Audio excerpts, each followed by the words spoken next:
नमस्कार। प्रारब्ध पर आप सभी का स्वागत। मैं अवनीश। हमारे साथ हैं गौरव प्रधान जी। गौरव जी, बहुत-बहुत स्वागत। नमस्कार। आप सबको मेरा प्रणाम। जी। गौरव जी, आज ज़रा आपसे बात करेंगे जियोपॉलिटिकल सिचुएशन। और ये बड़ा ही सामान्य सी बात है कि भारत, हमारे प्रधानमंत्री, हमारा विदेश नीति, ये केंद्र में रहेगा। अब जबकि ट्रिनिडाड टोबैगो से प्रधानमंत्री ब्रिक्स के सम्मेलन में पहुंचे और अब जब हम ये वीडियो रिकॉर्ड कर रहे हैं, तो वो ब्राज़ील के दौरे पर निकल चुके हैं। एक तरफ ये तस्वीर आती है, जो कि ये दिखाती है कि भारत की क्या स्थिति है जियोपॉलिटिकल जो स्थितियां हैं उनके बीच। लेकिन उसी के साथ-साथ ट्रंप का एक कदम आगे, एक कदम पीछे, कभी नरम, कभी गरम, कभी धमकी, कभी प्यार, कभी सरपंच बनने की आदत। और जब ब्रिक्स का ये सम्मेलन हो रहा था, उसी बीच में ट्रंप का एक पोस्ट आती है और ट्रंप इस पोस्ट में एक बार फिर हड़काते हुए दादागिरी दिखाते हैं कि ब्रिक्स में एंटी अमेरिकन नीतियों को जो भी अपने साथ समाहित करेगा या जो भी उसमें शामिल होगा 10% का एक्स्ट्रा टैरिफ, उनके पास टैरिफ, समझौता, सीज फायर, इसके अलावा कुछ है नहीं। लेकिन उसी के साथ ब्रिक्स के सम्मेलन में प्रधानमंत्री ने न सिर्फ आतंकवाद पर चीन और पाकिस्तान को ठिकाने लगाया, बल्कि अगले साल भारत इसका अध्यक्ष होगा, उसको भी एंजॉय कर रहे हैं। ये चल क्या रहा है? एक तरफ ट्रंप अपनी दिखा रहे हैं, नरेंद्र मोदी और भारत के प्रधानमंत्री और भारत की विदेश नीति अपने तरफ चल रही है। ये चल क्या रहा है? स्थितियां जटिल क्या है? कई बार कंफ्यूज हो जाते हैं हम कि क्या हो क्या रहा है जियोपॉलिटिकल सिचुएशन में भारत को लेके।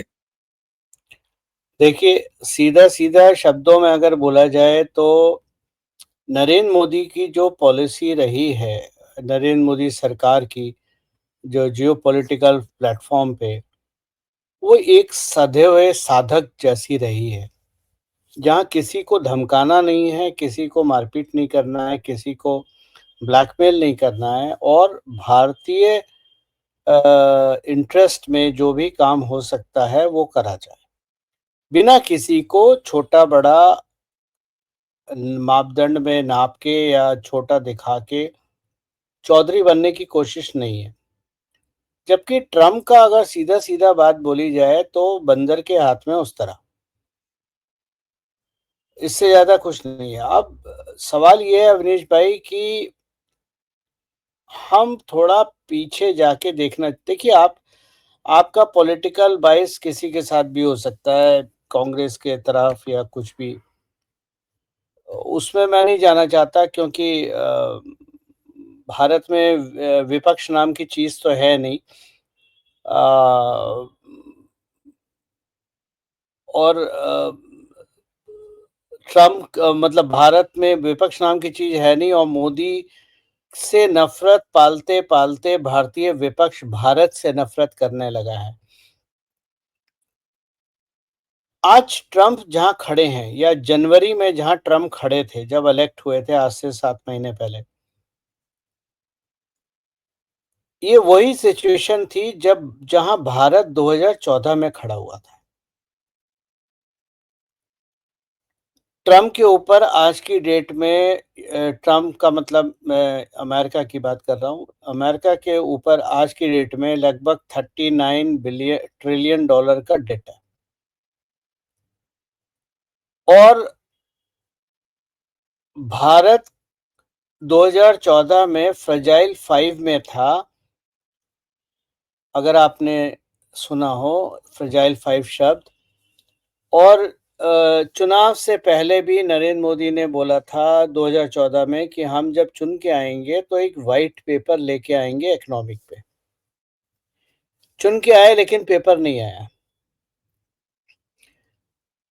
पेपर आता तो लिखते उसमें कि कांग्रेस ने क्या गलत करा, कांग्रेस ने क्या नीतियां गलत थी, हमारे बैंक क्यों बर्बाद हुए, एनपीए हमारा डबल डिजिट में, बैंकिंग एनपीए डबल डिजिट में। 2014 में हालत ये थी कि बैंक कोलैप्स हो रहे थे, डूब रहे थे और अगर भारत के बैंक, बड़े बैंक, 1-2 बैंक भी डूब जाते तो भारत की बर्बादी को कोई पलट नहीं सकता था। नरेंद्र मोदी ने किसी को दोष नहीं दिया, किसी को धमकी नहीं दी। ना अमेरिका को दी, ना चाइना को दी, ना किसी को दी। आप कई बार आपने सुना होगा कांग्रेस हमेशा कहती है चाइना का नाम नहीं लेते। अब आपके सामने 2 उदाहरण हैं, नरेंद्र मोदी जो चाइना का नाम नहीं लेते और डोनाल्ड ट्रंप जो सुबह से शाम तक नाम ही लेते रहते हैं हर सबका। नरेंद्र मोदी ने 2004 से एक प्लान के तहत भारत की इकोनॉमी को वापस उसके पैरों पे खड़ा करा। और भारत की इकोनॉमी की जब हम बात करते हैं तो हम केवल फाइनेंशियल इकोनॉमी की बात नहीं कर रहे, हम नेशनल सिक्योरिटी की भी बात कर रहे हैं, हम फार्मर्स की भी बात कर रहे हैं, हम उपज की भी बात कर रहे हैं, हम किसान की भी बात कर रहे हैं, पैदावार की भी बात, मतलब खाना भी और पैसा भी और सुरक्षा भी। यही फ़र्क ट्रंप और मोदी में है। ट्रंप पहले दिन से जो एक अमेरिकन अब मतलब मैं मानता हूँ कि लोगों को शायद पता नहीं है, उन्हें लगता है मैं अपने घर से कभी बाहर नहीं निकला, लेकिन सच्चाई ये है कि 10 साल मैं अमेरिका में था और जो बुली कल्चर है व्हाइट में, जो व्हाइट अमेरिकन्स हैं, वो उनका डीएनए में है। वो कोई ऐसा नहीं आता, वो डीएनए में आते हैं। उनके लिए, जैसे मैं हमेशा बोलता हूँ, उनके लिए वर्ल्ड का मतलब होता है ईस्ट कोस्ट से वेस्ट कोस्ट। यानी हैलोवीन को भी वो वर्ल्ड कप बना देते हैं, जबकि हैलोवीन में उनके अलावा कोई नहीं बैठता। तो ये जो बुली नेचर है वो ट्रम्प में भी है, वो कोई ट्रम्प में कहीं और से नहीं आया है, बल्कि ये उनकी इनहेरेंट एक इस क्वालिटी है बुली नेचर की। तो ट्रम्प जब आए, बताना मैं ये चाह रहा हूँ कि ट्रम्प जब आए तो आते ही उन्होंने तलवार लेके छत पे चढ़े गए और सबको काट दूंगा, मार दूंगा, फेंक दूंगा, टैरिफ लगा दूंगा, बाहर में जाओ, भारत का सीज फायर करा दूंगा, लेकिन यूक्रेन का करा नहीं पाए। भारत पाकिस्तान का सीज फायर करा दूंगा, लेकिन इसराइल और गाजा का करा नहीं पाए। तो और हर चीज का मेरे को क्रेडिट चाहिए, जैसे राहुल गांधी हर चीज का क्रेडिट मांगते रहते हैं। और तो ये चीज समझने वाली है कि किसी राष्ट्र को चलाना, और मैं ट्रम्प को गलत भी नहीं मानता। एक एक दूसरे नज़र देखिए, मैं किसी से हेट नहीं करता। हेट होती है मुद्दों पे। व्यक्ति विशेष से मेरा कोई नफ़रत नहीं होती। ट्रम्प का मकसद सही है। ट्रम्प का मकसद वो ही है जो प्रधानमंत्री नरेंद्र मोदी का मकसद 2014 में था, कि भारत उन्नति करे, भारत मैन्युफैक्चरिंग करे, भारत प्रोड्यूस करे, भारत भारत में लोगों की इनकम बढ़े, भारत के लोग गरीबी से बाहर निकले। ट्रम्प का भी वही है, क्योंकि अमेरिकन प्रोडक्शन तो डेड है। तो ट्रम्प का भी वही है कि मैं किस तरह से अमेरिका का, लेकिन ट्रम्प में पेशेंस नहीं है। ट्रम्प को लगता है जो $36 ट्रिलियन का डेट है वो दूसरे देशों पे टैरिफ लगा के वो ले लेंगे, जबकि ट्रम्प ये भूल जाते हैं कि भारत और चाइना को ही अगर मिला दें तो दुनिया की आधे से ज्यादा पॉपुलेशन तो साउथ ईस्ट एशिया में है। ठीक है, और ब्रिक्स जो है साउथ ईस्ट एशिया का ग्रुप है, ना कि G7 है या G22 है। और हमारी जीडीपी भी उनसे कहीं ज़्यादा है। मतलब अगर देखा जाए पॉजिटिव जीडीपी अगर है तो साउथ ईस्ट एशिया में है। बाजार की जहाँ तक बात करें, क्योंकि हर चीज़ बाजार से लिंक्ड होती है, बाजार की जहाँ तक बात करें तो किसी भी एंगल से बाजार भारत ही है। अब चाहे वो एफएमसीजी हो, चाहे और कोई हो, चाहे टेक्सटाइल हो, चाहे आपका ऑटोमोबाइल हो, चाहे आपका एग्रीकल्चर हो, चाहे कुछ भी हो, चाहे डिफेंस हो, बाजार भारत है। और भारत ये इसलिए क्योंकि भारत के पास पैसा है। तो देखिए, नरेंद्र मोदी ने क्या करा था। नरेंद्र मोदी 2014 में आए थे, जब हम फ्रजाइल 5 में थे, हमारी बैंकिंग कोलैप्स हो रही थी। नरेंद्र मोदी ने वहां से चीजों को सुधारना शुरू करा, मजबूती देनी शुरू करी, और आज हम 680-700 बिलियन डॉलर के रिजर्व पे बैठे हैं, जबकि हम उस टाइम बैंकक्रप्ट थे। सिचुएशन अमेरिका में भी यही है कि बैंक रप्चरी पे हैं, लेकिन डंडे के जोर पे काम हो रहा है, पार्टनर्स बना के काम नहीं हो रहा है। तो जहां आप पार्टनर्स, और देखिए हर राष्ट्र एक सॉवरेन नेशन होता है, उसकी अपनी एक इज्जत होती है, आपको राष्ट्र को इज्जत देनी पड़ेगी। ट्रम्प की बीमारी भारत के साथ सबसे बड़ी ये है कि जो अमेरिका पिछले 70 साल से भारत के साथ कर रहा था कि आपको एक लाइन दी जाती थी, आप मान लीजिए, और आपको माननी पड़ती थी। भारत आज की डेट में खड़े होके कहता है हम नहीं मानेंगे, क्योंकि ये हमारे इंटरेस्ट में नहीं है। हमारे इंटरेस्ट में, और देखिए आप कुछ भी बोल लीजिए, लेकिन सीआईए की फाइल्स भी ये कहती हैं कि नरेंद्र मोदी अनकरप्टेबल नेता हैं। आप एक पैसा नहीं खिला सकते उन्हें।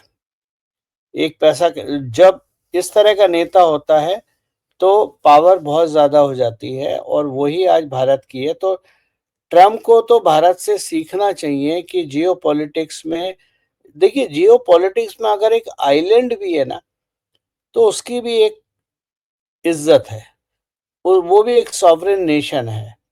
और आपने देखा भारत, चाहे वो टीएनटी हो, चाहे मलेशिया हो, चाहे मॉरिशस हो, चाहे स्केविडियन आइलैंड्स हो, फिजी हो, गाना हो, हमने सबको बराबर की इज्जत दी है।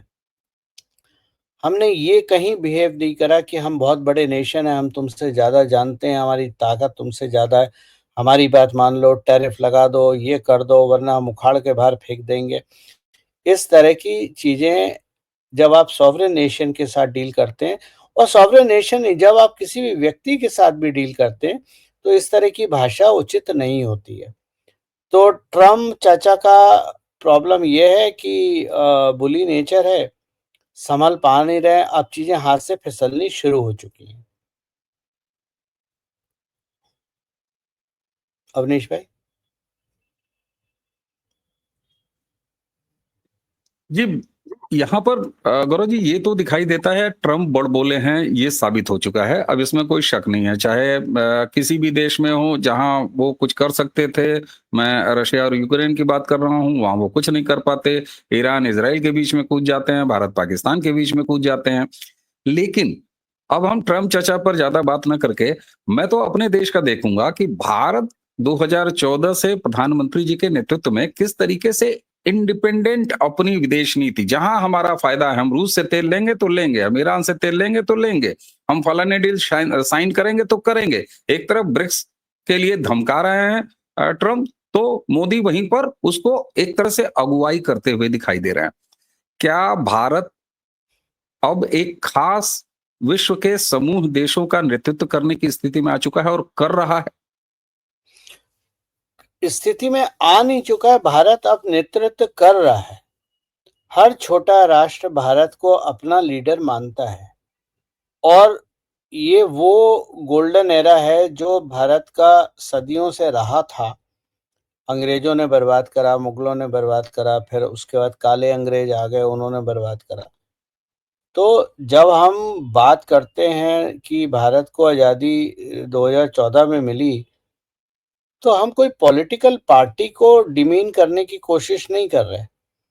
हम बात करते हैं कि वो आज़ादी हमारी फॉरेन पॉलिसी की थी, कि तब अब हमारी फॉरेन पॉलिसी बाहर के देशों के डिक्टेशन पे नहीं चलती है। अब हमारी फॉरेन पॉलिसी भारत की रक्षा नीति अब चंडीगढ़ में बैठे हुए लॉबिस्ट और विदेश में बैठे हुए ब्रोकर, आर्म्स ब्रोकर तय नहीं करते हैं। अब भारत की रक्षा नीति भारत के एनएसए हो गए, भारत के आर्म फोर्सेस के चीफ हो गए, वो लोग निश्चित करते हैं। तो चीजें, बहुत सारी चीजें बदल गई हैं। हमने अपने पैरों पे खड़े होके चलना सीख लिया है, और हम दौड़ रहे हैं, चल भी नहीं रहे हैं, अब हम दौड़ रहे हैं। तो आने वाले वक्त में भारत नेतृत्व कर रहा है, और ये नेतृत्व बढ़ेगा। अभी कुछ नेशन है जिनको थोड़ा ईगो है। देखिए प्रॉब्लम, अगर आप देखें, अगर आप अमेरिका को साइड कर दें, तो उसके बाद आपके पास 3 ही राष्ट्र हैं जो आपके लिए प्रॉब्लम क्रिएट करते हैं। एक है टर्की, दूसरा है आपका चाइना, और तीसरा इन दोनों का पिट्ठू पाकिस्तान। ये तीनों खलीफा बनना चाह रहे हैं दुनिया में और कोई दिक्कत नहीं है। अब आप भारत को देखिए, अब आपको एक बहुत छोटा-सा एग्ज़ाम्पल देता हूँ। ये ईरान का जो भी कॉन्फ्लिक्ट हुआ था अभी 3, 4, 7 दिन, 8 दिन, 10 दिन चला था। भारत भी तेल लेता था इससे पहले, कॉन्फ्लिक्ट से पहले, चाइना भी तेल लेता था। लेकिन भारत सामने के दरवाजे से तेल लेता था और बार्टर सिस्टम में पेमेंट करता था। और ये जग जाहिर है, दुनिया को पता है। चाइना भी तेल लेता था, लेकिन चाइना पिछले दरवाजे से तेल लेता था। तो अगर आपको यही बात समझ में आ जाए तो आप समझेंगे कि हमारी विदेश नीति अब किसी के डिक्टेशन पे नहीं चलती है। अब हम खड़े होके बोल सकते हैं कि तुम कहाँ गलत हो। और ये बात तो पीयूष गोयल ने भी बोल दी, जहां भारत का इंटरेस्ट है हम वो डील करेंगे। हम तुम्हारी डेडलाइन के हिसाब से ट्रेड डील नहीं करेंगे। ठीक है ना? तो हम एक बात लोगों को समझ में आनी चाहिए। नरेंद्र मोदी ने एक बार एक प्रोग्राम में, टीवी के प्रोग्राम में बोला था कि 125 करोड़ का देश है, दुनिया पे प्रेशर तो हम बनाएंगे। ये 125 140 करोड़ का देश आज दुनिया का सबसे बड़ा संपन्न बाजार है। देखिए, ये सारी जियोपॉलिटिक्स बाजार इकोनॉमिक्स पे ही चलती है। भारत एक ऐसा देश है जिसमें 140 करोड़ लोगों के पास खरीदने का पैसा है और यहाँ हर सामान की खपत हो जाती है। अब आप कहेंगे चाइना भी 140 करोड़ का है, वहां खपत, चाइना में खपत नहीं होती, क्योंकि चाइना में जो आपको दिखता है वो सच्चाई नहीं है। चाइना में बंधुआ मजदूर हो गए, आपके लोगों के पास देखा जाए खरीदने के पैसे नहीं है। कई मिलियन फ्लैट्स जो चाइना ने बनाए थे वो सारे बम लगा के गिरा दिए, क्योंकि उनको खरीदने वाला कोई है ही नहीं, पैसे हैं ही नहीं। और भारत में आप देख लीजिए, लोग 160 करोड़ का 60वें फ्लोर पे विला जाके खरीद लेते हैं, हवा में लटका हुआ। तो आने वाले समय में भारत के पास पैसा भी है, हमारा मार्केट मैच्योर मार्केट है। दूसरी बात, हमारी लोकल मैन्युफैक्चरिंग बढ़ रही है। भारत इंपोर्ट इकोनॉमी से एक्सपोर्ट इकोनॉमी की तरफ जा रहा है। और एक एक आपको इंसिडेंट बताता हूँ जो इस चीज़ को ज़्यादा बेहतर समझा सकते हैं। मैंने अपने जीवन के 10 साल साउथ अफ्रीका में निकाले थे। तो डाउनटाउन में जहाँ हमारा जो मेजर क्लाइंट था, स्टैंडर्ड बैंक, मैं उसके ऑफिस में बैठता था, क्योंकि बहुत बड़ा प्रोजेक्ट मैं कर रहा था और मेरा वहाँ पर रहना ज़रूरी था एज़ अ प्रोजेक्ट हेड। तो डाउनटाउन में था, तो धीरे-धीरे मैंने क्या ऑब्ज़र्व करा कि जो स्टैंडर्ड बैंक के आजू-बाजू जितनी भी बिल्डिंग थी, जहाँ कभी सिलाई वगैरह का काम होता था, गारमेंट्स का काम होता था, वो धीरे-धीरे बंद हो गई। एक बार मैं भारत आया 15 दिन के लिए, उसके बाद जब मैं वापस ऑफिस में पहुंचा तो एकदम शॉक लगा कि पूरा एरिया एक डेड एरिया जैसा हो गया। तो मैंने लोगों से पूछा, भाई ये क्या चल रहा है? मतलब यहाँ तो ट्रैफिक भी रहता था, लोग भी होते थे, बाहर ईटिंग जॉइंट्स होते थे, ये अचानक सब कुछ बंद होके क्या हो गया? ये बिल्डिंगों में अब क्या हो रहा है? तो उन्होंने बताया कि इन बिल्डिंग में जो गारमेंट मैन्युफैक्चरिंग की कंपनियां थी वो सब बंद हो गई हैं और यहाँ अब स्टोरेज बन गया है। तो मैंने कहा, स्टोरेज में क्या चीज स्टोर करते हैं? कहते हैं जितना चाइना का माल आता है वो हम स्टोर करते हैं। तो खैर, उस वक्त थोड़ा ज्ञान कम था, तो हमें बड़ा अच्छा लगा यार, चाइना सारी चीजें, मतलब फ्लैग, जैकेट, जूते, चप्पल, कपड़े, हर चीज, यहाँ तक कि झाड़ू भी चाइना से आती थी साउथ अफ्रीका में। और जितनी ये बबलिंग एरिया थे, प्रॉमिसिंग एरिया थे, वो सब स्टोरेज में कन्वर्ट हो गए। तो एक बार मैं एम्बेसी, हमारा वीकेंड पे एम्बेसी में पार्टी होती थी, तो हम एकदम पार्टी में थे। तो एक जो हमारे एम्बेसडर थे वहाँ पर, हाई कमिश्नर, अच्छे मित्र थे, आजकल कहीं और हैं, नाम नहीं लूँगा मैं उनका। तो मैंने उनसे पूछा, मैंने कहा यार ये बताइए, ये चाइना इतना सब कुछ कर रहा है, भारत क्यों नहीं कर रहा?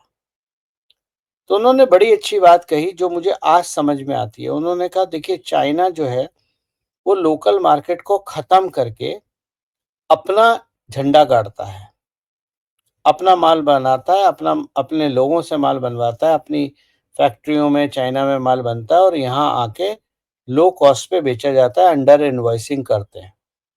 मैंने कहा फिर भारत भी कर सकता है? कहता नहीं, हमारी पॉलिसी हमेशा से ये रही है कि हम किसी देश को खत्म नहीं करेंगे, बल्कि उसके साथ उसको भी बड़ा करेंगे और साथ-साथ उसका सबसे बड़ा नतीजा ये था कि महिंद्रा और टाटा की जितनी डीलरशिप थी साउथ अफ्रीका में, वहाँ इंडियंस नहीं थे। वहाँ लोकल लोगों को ट्रेन करके, चाहे सर्विस में हो, चाहे सेल्स में हो, डीलरशिप पे हो, उनको रखा गया था। ये बात उस समय हमारी समझ में नहीं आई, बड़ी ईमानदारी से बता रहा हूँ, ये हमारी समझ में नहीं आई और वो कांग्रेस का एरा था 2013 से पहले का, वो भारतीय जनता पार्टी या नरेंद्र मोदी का नहीं था।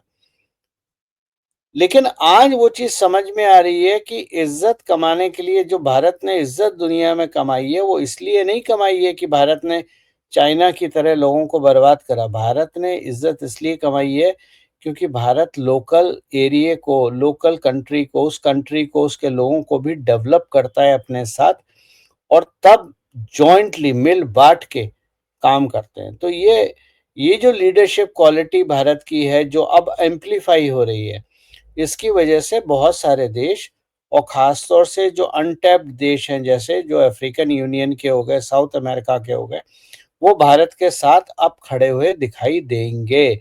ब्राज़ील ने बिल्कुल साफ-साफ बोल दिया है कि ट्रंप धमकाना बंद करें।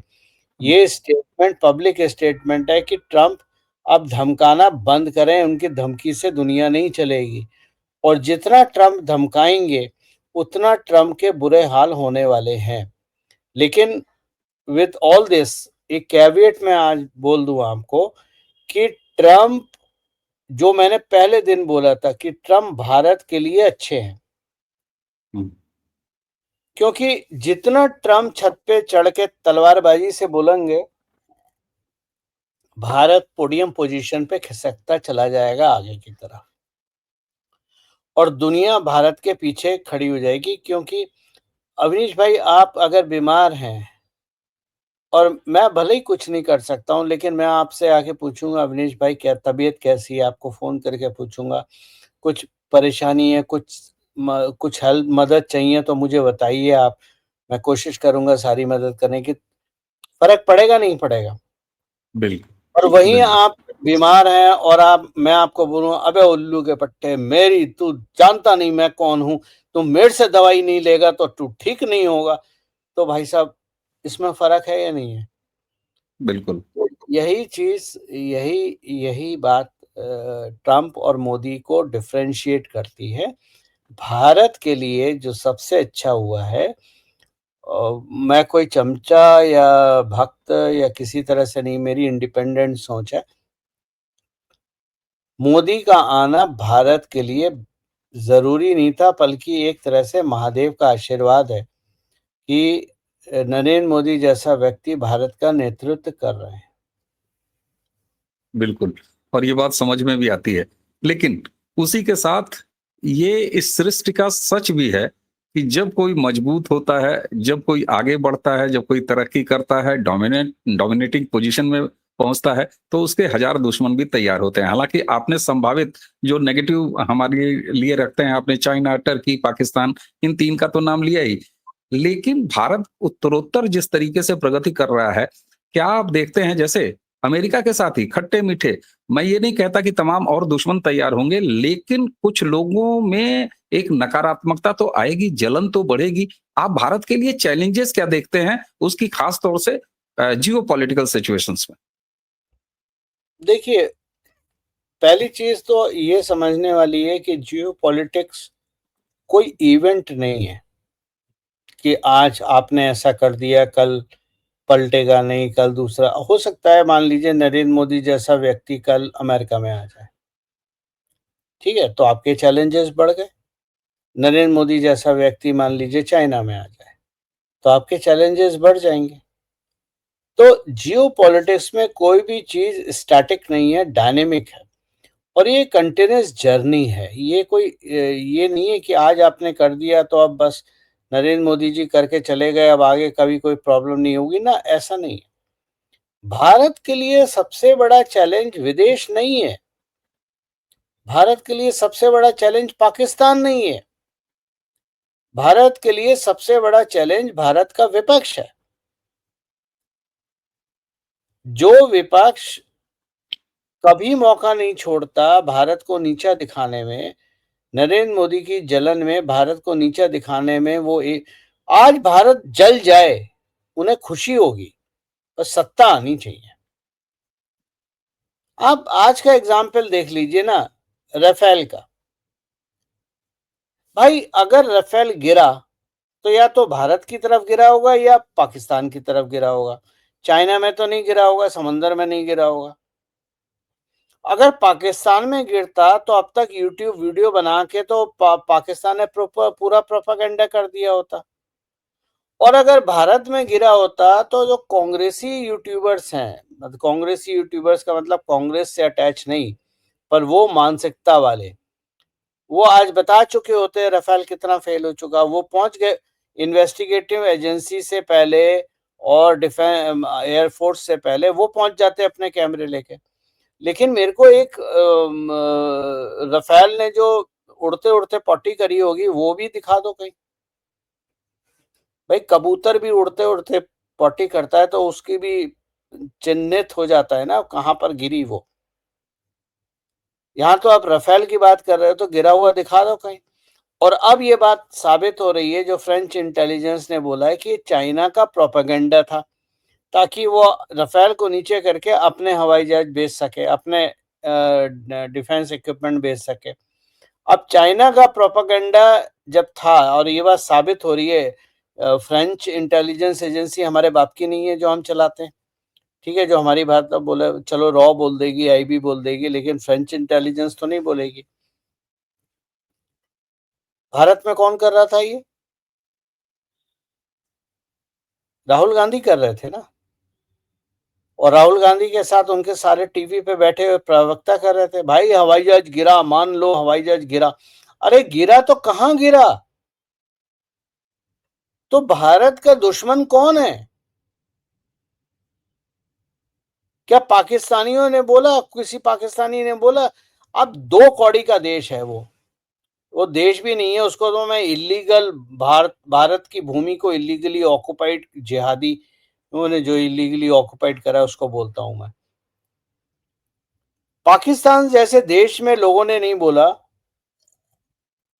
कि हमने कितने भारतीय गिराए, मतलब वो वही भाषा बोल रहे हैं जो आर्मी चीफ बोल रहा है कि हमने 6 हवाई जहाज गिरा दिए, इतने 36 एयरपोर्ट बर्बाद कर दिए भारत के। कहां? लेकिन विपक्ष भी वही बोल रहा है, पावर वाले भी वही बोल रहे हैं, आर्मी भी वही बोल रही है, लोग भी वही बोल रहे हैं। भारत में आप, भारत की जीत है, भारत की सक्सेस है, उससे आपको मतलब नहीं है, आप डरते हैं क्योंकि अगर आपने बोल दिया तो श्रेय तो मोदी को मिल जाएगा। तो आपने बात करनी शुरू करी। तो देखिए भारत के लिए चैलेंज विदेश नहीं है, भारत के लिए चैलेंज भारत में बैठे हुआ विपक्ष है। और विपक्ष, मैं सभी की बात कर रहा हूं, विपक्ष में जितने हैं, जो ये 12-14 ने अपना गैंग बना रखा है, ये सब हैं। तो भारत के लिए चैलेंज विदेश नहीं है, वो तो हम, आप देखिए जयशंकर 40 साल से विदेश मंत्रालय, 40 साल से ज्यादा से विदेश मंत्रालय में है ना, लेकिन जयशंकर की स्किल को किसने यूज करा? मोदी ने। बिल्कुल ठीक। भाई कांग्रेस भी तो कर सकती थी, लेकिन कांग्रेस में उससे ज्यादा देखने की क्षमता थी नहीं। कांग्रेस के विदेश मंत्री जब विदेश जाते थे, चाइना गए थे, तो उन्होंने बोला था Beijing is such a nice place, I want to settle down in Beijing. आप अपने देश को, दूसरे हमारे कांग्रेस के विदेश मंत्री थे, उन्होंने यूएन में किसी और ही कंट्री की भाषण पढ़ दिया था। वो भाषण पढ़ने के बाद समझ में आए थे ये भाषण तो हमारा है ही नहीं, ये तो किसी और कंट्री का है। तो जहाँ का, तो आप देखिए बदलाव कितना हुआ है। मैं हमेशा मानता हूँ विपक्ष होना चाहिए, मजबूत होना चाहिए, लेकिन अफसोस भारत में विपक्ष नाम की चीज है ही नहीं। भारत में तो सुपारी गैंग बैठा हुआ है। बिल्कुल। और गौरव जी, कई बार तो मैं प्रधानमंत्री जी की आलोचना करने के मूड में आ जाता हूँ कि जो जिस तरीके से उन्होंने भारत के विपक्ष को पंगु किया है, उनको अस्तित्व विहीन किया है, मुद्दा विहीन किया है, तो मुझे लगता है कि मोदी जी की मैं तो थोड़ी बहुत मैं आलोचना बनती है कि ऐसा मत करिए विपक्ष के साथ। नहीं, अवनीश भाई, मैं ये आपकी बात से सहमत नहीं हूँ कि नरेंद्र मोदी ने कुछ नहीं किया है। विपक्ष ने अपने पैरों पे कुल्हाड़ी स्वयं मारी है। खुद मारी। मैं आपको सही मतलब मुझे गलत मत समझिएगा जब मैं ये बात बोल रहा हूँ, लेकिन अगर मैं राहुल गांधी की जगह हूँ तो 150 सीटें तो मैं कांग्रेस के लिए ले आता। ये वीडियो कोई कांग्रेसी ना सुन ले, नहीं तो पता नहीं, चले नहीं, कि सुनिए, आप मैं चाहता हूँ कांग्रेस के सुनिए, नेता हो। क्योंकि कांग्रेस को ये बात समझनी चाहिए कि ये मारताड़ की जो राजनीति और जिस तरह से उनकी फूहड़ता वाले जो प्रवक्ता हैं, जो टीवी पे आके बदतमीजी करते हैं और हर चीज पे गंदगी फैलाना, फाउल मौत, भद्दी भाषा इस्तेमाल करते हैं। खास तौर से उनकी जो 3 महिला प्रवक्ता हैं, वो जो इस तरह से भद्दी, उन्हें क्या लगता है कि इससे उनके उनका समर्थन बढ़ रहा है? इससे समर्थन नहीं बढ़ रहा है। बिल्कुल। आप जाति, भाषा के अलावा आप कहीं निकल ही नहीं पाए और लोग मैच्योर हो रहे हैं, लोगों की समझ में आ रहा है। आप विकास की बात की, आप बोलिए, आप बिहार का इलेक्शन आ रहा है ना, आप चुनाव पे खड़े होके बोलिए कि हमारा एजेंडा बिहार के बारे में क्या है? हम बिल्कुल। बिहार में कैसे बदलाव लाएँगे? हम कैसे इंडस्ट्री लाएँगे? हम जो जातियों का गैप है उसको खत्म करके लोगों को एक साथ एक मंच पे कैसे लाएँगे? मैं आपको एक बात बताऊँ, और ये सारी पार्टियों के साथ है। इसमें कोई छोड़ना नहीं है, सारी पार्टियों के साथ है। हम्म। अगर कैंपेन स्ट्रैटेजी मेरे हाथ में बिहार की हो, मैं ना जात पे बात करूँगा, ना रिलीजन पे बात करूँगा। और आपको एक बात बता दूँ, ये सारे बिहारी अच्छी तरह से सुन लें। अगर इस देश का सबसे रईस राज्य कोई है, तो बिहार और झारखंड मिला के है। क्योंकि आज दुनिया में जितनी जियोपॉलिटिक्स हो रही है, वो रेयर अर्थ मेटल पे हो रही है, बिल्कुल। रेयर अर्थ मिनरल्स पे हो रही है। और भारत में बिहार और झारखंड में इतना भरपूर मिनरल है कि आप पूछिए मत। लेकिन लूट खसूट के अलावा और अपहरण, रेप और गुंडागर्दी और माफियागिरी और सुपारी मार, इन्होंने झारखंड को और बिहार को बर्बाद कर दिया है। वरना अगर ये केवल मिनरल पे ही काम करे तो भारत में बिहार का जो स्टेचर है वो बहुत ऊपर हो जाएगा। तो हमारे दुश्मन बाहर नहीं बैठा है, मान बिल्कुल। लीजिए हमारा दुश्मन भारत के अंदर बैठा है। और जब मैं भारत के अंदर, आपके दर्शक ये समझेंगे मैं 0.5 फ्रंट की बात कर रहा हूँ, मैं उनकी बात नहीं कर रहा हूँ। जब जनरल विपिन रावत ने 2.5 फ्रंट जी। बोला था, तो देखिए हम लोग अंदर के लोग हैं। 0.5 का उनका जो अभिप्राय था वो मुसलमान से नहीं था, वो हिंदुओं से भी था, वो सेकुलर से था। वो उनको था जो ग्लोरीफाई करते हैं कट्टरवाद को, जो ग्लोरीफाई करते हैं आतंकवाद को, जो ग्लोरीफाई करते हैं रिलीजन बेस्ड ओपिनियन देने में। भाई, मानिए ना मानिए, बुरा मत मानिए, बट सच्चाई तो यही है ना कि लालू और उसके परिवार ने बिहार को बेच के खा गए। बिल्कुल। लेकिन आज आप क्या कर रहे हैं? आज आप उसी लेवल पे बात कर रहे हैं ना। ठीक बात है। और बिहारी भी और भला हमारे जितने बिहारी हाँ मित्र हैं उनका भी यही हाल है कि जब चुनाव होगा तो जात की बात करेंगे और चुनाव नहीं होगा तो फिर बोलेंगे हमारे लिए क्या करा। तो भाई बिल्कुल एक ठीक ही बात। काम हो सकता है ना, या तो जात की बात कर लो या फिर विकास की बात कर लो, दोनों चीजें साथ नहीं चलेंगी। बिल्कुल ठीक बात है। लेकिन गौरव जी इसी में एक सकारात्मकता भी दिखती है। ये जो मैं अभी मराठी और हिंदी का चल रहा है, चाहे इससे पहले साउथ इंडियन की कई लैंग्वेजेज़ और बनाम हिंदी खड़ा करने का प्रयास किया गया।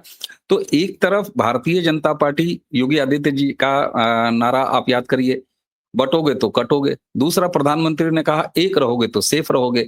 यानी इससे ये लगता है कि ये दोनों जो नारे हैं वो जनता ने इतना अपना लिया है कि अब विरोधियों को कम से कम भाषा के नाम पर बाँटना शुरू कर दो, जाति के नाम पर बाँटना शुरू कर दो, खास सर्वे के नाम पर बाँटो। तो ये तो दिखाई दे रहा है कि जनता बीजेपी यानी प्रधानमंत्री या अगर हम दूसरा चेहरा मान लें योगी आदित्यनाथ जो कि सनातन को रिप्रेजेंट करते हैं, मुख्यमंत्री तो हैं ही हैं 25 करोड़ आबादी वाले उत्तर प्रदेश का। तो एक तरफ एक रहने की राजनीति, दूसरे तरफ बाँटने की राजनीति और आपने बिल्कुल सही कहा। मैं ये सवाल सच मानिए तो जियोपॉलिटिकल जो हमारे आगे नेगेटिव हो सकते हैं, मैंने उसके बारे में पूछा था। मैं ये सवाल बचा के रखता था कि भारत में क्या हमें चैलेंजेस फेस करने पड़ेंगे? लेकिन जिस तरीके से आपने विदेश यात्रा से हमको जियोपॉलिटिकल स्थिति से लाके भारत में भारत के दुश्मनों की पहचान कराई, शायद असली आधा मोर्चा यही है। सकारात्मकता कितना आगे बढ़ता हुआ देख रहे हैं क्योंकि बाई नहीं कर रहा है, विपक्ष बेचने की कोशिश कर रहा है। इलेक्शन कमीशन को वो कटघरे में खड़े करने का प्रयास कर रहे हैं। पूरे के पूरे इलेक्शन सिस्टम को ही धता बताना है इनको। जो रूटीन अब काम है इलेक्शन कमीशन जो मतदाता सूचियों का हर समय रूटीन में करता है, आप देखिए उसको मुद्दा बनाया जा रहा है। लेकिन जनता तो खरीद नहीं रही है इन सारी नकारात्मकता को। देखिए जनता नहीं खरीद, लेकिन जनता बरगलाई आसानी से दिक्कत ये अवनीश भाई, एक एक प्रॉब्लम जो मेरे को दिखती है कि भारत का जो पढ़ा लिखा समाज है, जब हम पढ़े लिखे की बात करते हैं तो हम बात कर रहे हैं जिनके पास सीए की डिग्री है, डॉक्टर की डिग्री है, इंजीनियरिंग है, अच्छी डिग्री होल्डर्स हैं और अच्छे कॉलेज से हैं। इनमें सोचने समझने की क्षमता शून्य हो चुकी है। डिग्री के भार जैसे 99% आप 12th में ले आओ तो अगर आप किताब के अंदर पूछोगे तो वो आपको बता देंगे, लेकिन किताब के बाहर पूछोगे तो आपको कुछ नहीं बता पाएंगे, शून्य होंगे। हमारे अब कल क्या हुआ कि कल परसों में एक खबर आई कि यूएई ने गोल्डन वीजा ऑफर करा है जो 23 लाख या 26 लाख का शायद है, और वो आप ले लेते हो तो जीवन पर्यंत आप दुबई में रहोगे। तो मैंने भी उस पे बहुत सारे लोग पूछ रहे थे तो मैंने पोस्ट लिख दिया, हाँ ये बेनिफिट है, आप ये नहीं दोगे, टैक्स नहीं दोगे, दुनिया भर का है, लेकिन आप अपने चाचा-ताऊ से नहीं मिलोगे, आप समोसे नहीं खा सकते, आप छोले-भटूरे नहीं खा सकते, आप टैपरी पे बैठ के गप्पे में पान की दुकान पे गप्पे में खड़े होके पॉलिटिक्स बात नहीं कर सकते, आप नेचर नहीं मिल सकता, आपको नदी-नाले आपको नहीं मिलेंगे, आपको झरने नहीं मिलेंगे, आपको स्नो नहीं मिलेगा, आपको बैक वाटर नहीं मिलेगा, बोट राइड बैक वाटर की नहीं मिलेगी, आपको ऐसी कोई चीज़ नहीं मिलेगी। और सबसे बड़ी बात, आपके माता-पिता भी नहीं मिलेंगे। तो क्या हमें जाना चाहिए? तो उसपे बहुत सारे लोगों ने बात करी टैक्स ज़ीरो। तो एक भाई साहब कई लोग थे, एक ही नहीं, उन्होंने लिखा हम we are burdened with tax, GST and this and that. अब इन और ये पढ़े लिखे लोग हैं भाई साहब। इनसे मेरा एक ही प्रश्न होता है कि जीएसटी से पहले जो उत्पाद या सर्विसेज आप लेते थे उस पे टैक्स नहीं था क्या? उस पे 33 तरह के टैक्स थे, जीएसटी से ज्यादा टैक्स थे।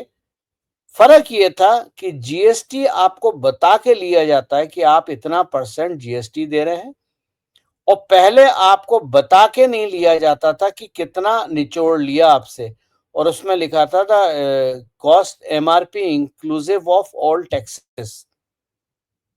अब आपको बताया जाता है एमआरपी प्लस जीएसटी।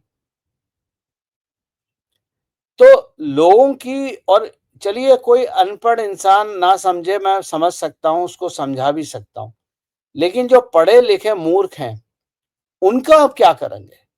तो जब आप कह रहे हैं ना भारत का दुश्मन कौन है, तो भारत का दुश्मन, देखिए मैंने कभी नहीं कहा मुसलमान भारत का दुश्मन है।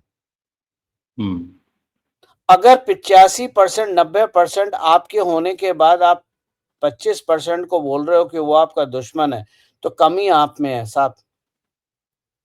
आपका दुश्मन आज पढ़ा लिखा समाज है, जो अपना दिमाग नहीं लगाना चाहता, बेसिक क्रिटिकल थिंकिंग।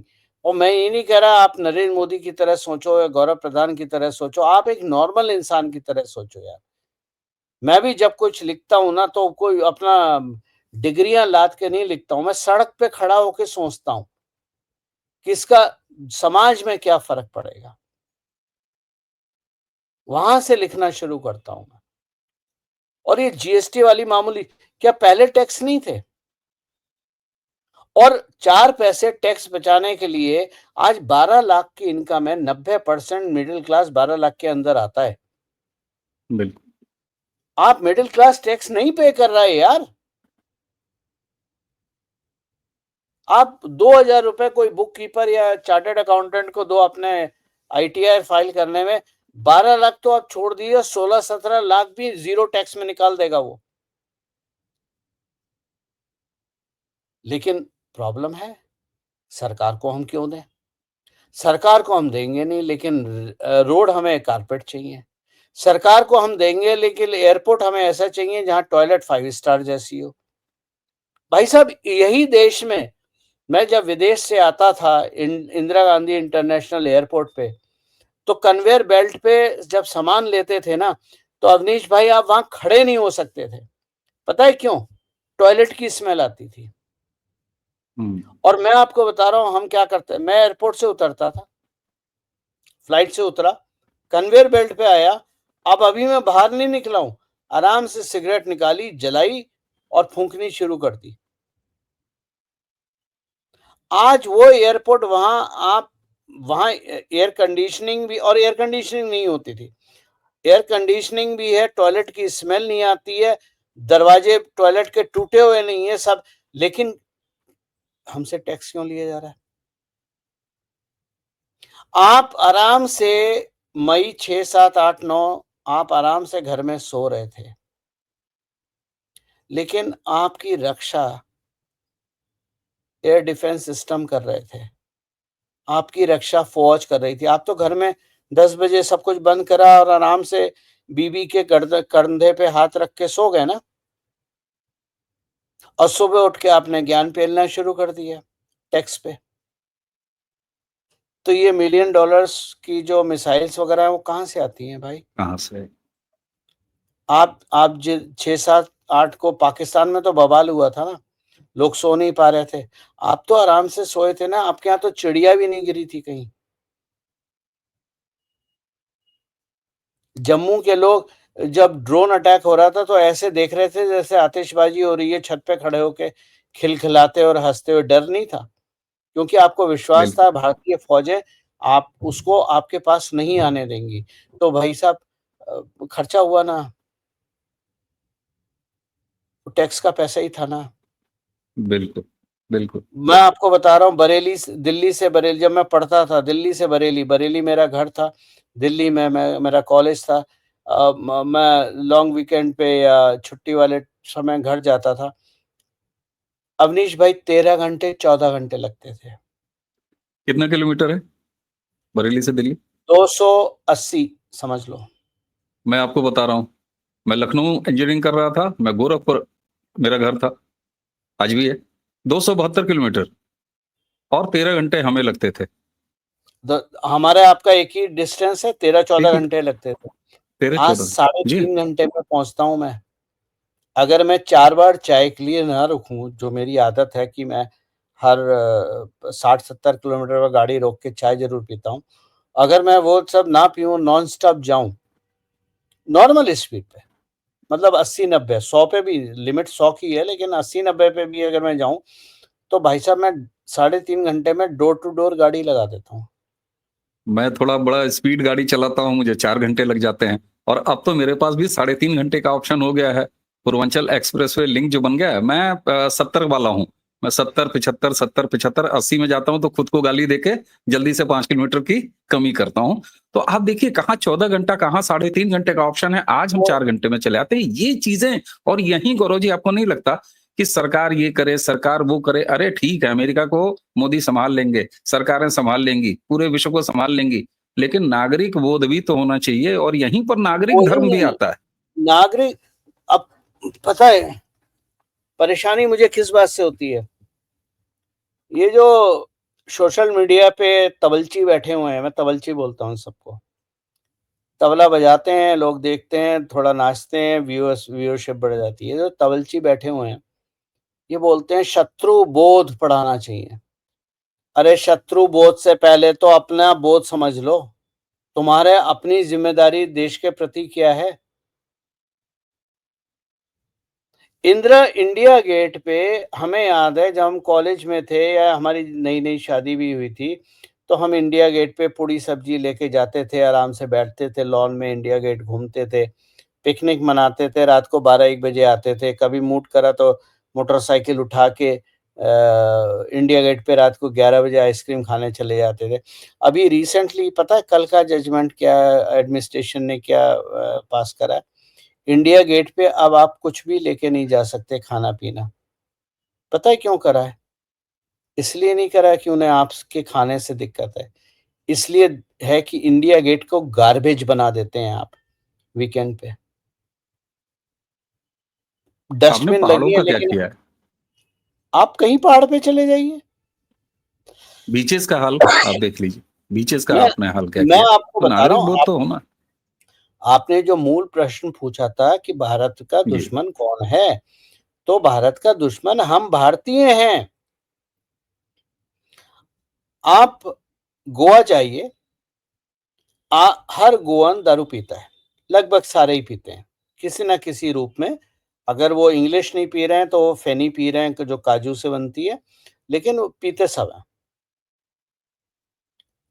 एक गोवन दिखा दीजिए, जो आपको लुढ़कता-पुढ़कता सड़क पे दिख जाए दारू पी के रात के 2 बजे।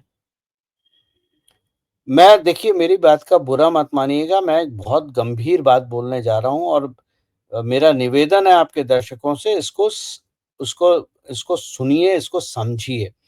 मैं किसी राज्य के प्रति, किसी व्यक्ति के प्रति द्वेष नहीं रखता, पूरा भारत मेरा है और पूरे भारत का हर इंच मेरा है। मैं कहीं भी जाऊँ, मेरे को बहुत सम्मान मिलता है।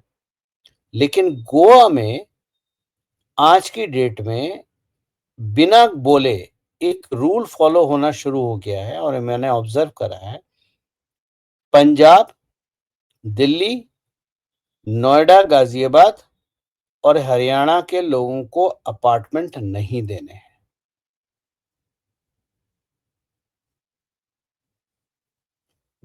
5 स्टार वगैरह तो अपना दे देते हैं, लेकिन जो होम स्टेज वगैरह हैं वो मना कर देते हैं। फुल है जी। कारण पता है क्या है? हम जाएँगे, लड़कियाँ छेड़ेंगे, सीटियाँ मारेंगे, दारू पी के नौटंकी करेंगे, दारू की बोतल गाड़ी में ही खाली करके दारू की बोतल सड़क पे फेंकेंगे और हर वो गलत काम करेंगे जो हमें नहीं करना चाहिए। और ऐसा नहीं कि इन लोगों को समझ में नहीं आती है। जब यही लोग अपनी पत्नी, बहन, भाई, माता-पिता के साथ जाते हैं तो बड़े सभ्य बिहेव करते हैं। तो ऐसा नहीं इन्हें बिहेव करना नहीं आता। लेकिन जब 4 लौंडे इकट्ठे होके चले जाएँगे, तो वो जितनी गंद मचाते हैं लोगों, इसीलिए गोवा में ये आवाज़ उठने लगी है कि इन लोगों को घुसने मत दो। और ये भारत के लिए अच्छी बात नहीं है।